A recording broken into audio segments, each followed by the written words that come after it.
Shalom Bapak Ibu Saudara sekalian. Yohanes 1 ayat 39 katakan, ia berkata kepada mereka, marilah dan kamu akan melihatnya. Mereka pun datang dan melihat di mana ia tinggal.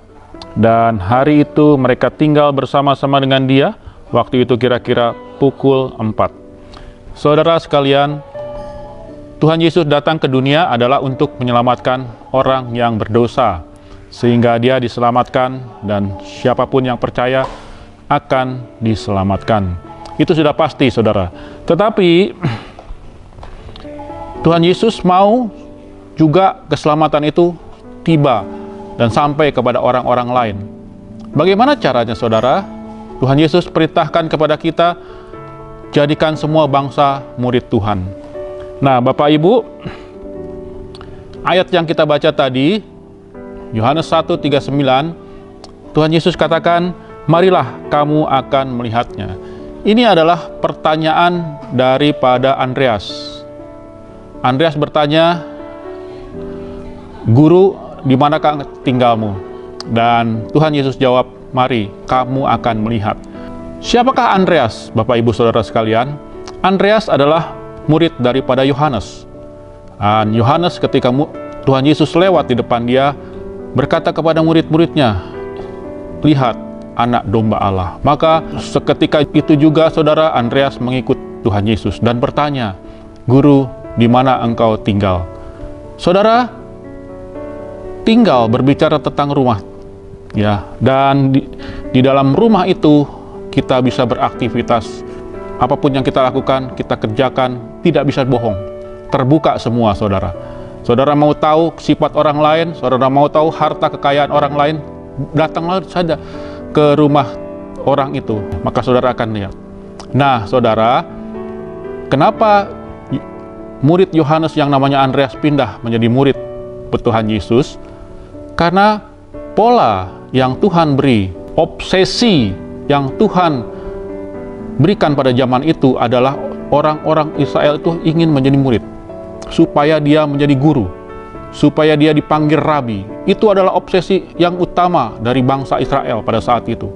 Kenapa, saudara? Karena pola pembelajaran di bangsa Israel pada zaman Tuhan Yesus, yang pertama umur 5-10 tahun ada namanya Bet Saper.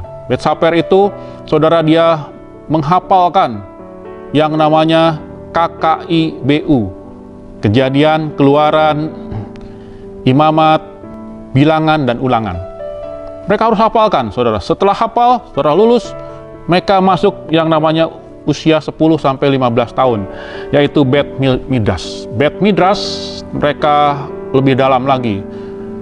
Biasanya adalah dia bertanya, apa yang terjadi atas situasi seperti apa, dan kondisi apa, dia harus pertanyakan, dia harus jawab melalui hukum Taurat.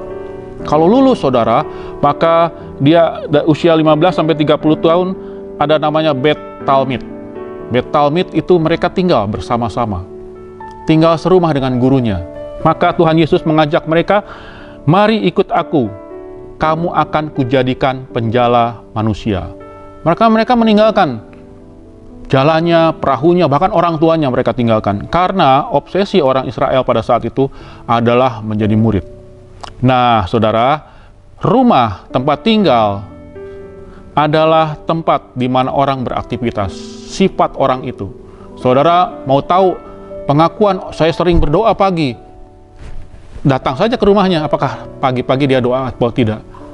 Di rumah semua terbuka. Oleh karena itu, Andreas datang kepada rumah Tuhan Yesus dan dia melihat dahsyat luar biasa. Nah, oleh karena itu, saudara, dia setelah mengenal Tuhan Yesus, dalam pemuritan Tuhan Yesus, akhirnya ketika dia sebelum mengenal Tuhan Yesus berkata guru atau rabi, setelah mengenal Tuhan Yesus dia katakan, engkau adalah Mesias. Nah, itulah, saudara, orang yang diubahkan dalam pemuritan. Mari, saudara, Tuhan Yesus sudah memberi polanya kepada kita. Kita harus memuridkan supaya orang juga diselamatkan. Kita pun menjadi murid supaya kita mengerti apa rencana Tuhan dalam hidup kita. Oleh karena itu, responi apa yang Tuhan Yesus sediakan bagi kita, agar kita mau dimuridkan dan kita memuridkan orang lain. Tuhan Yesus memberkati.